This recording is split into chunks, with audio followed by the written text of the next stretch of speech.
fadlan haddaa ku cusub tahay subscribe noo saar. waxaan noo bilaabanayo casharkeena insha allah. Conversation wada sheekaysi. How are you? sidee tahay? I am fine. waan fiicanahay. What is your name? magacaa? My name is Anan. magacaygu waa Anan.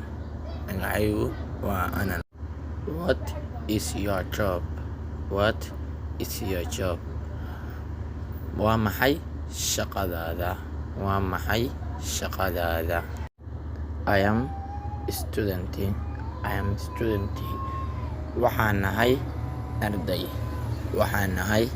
arday. I am student. waxaan nahay arday.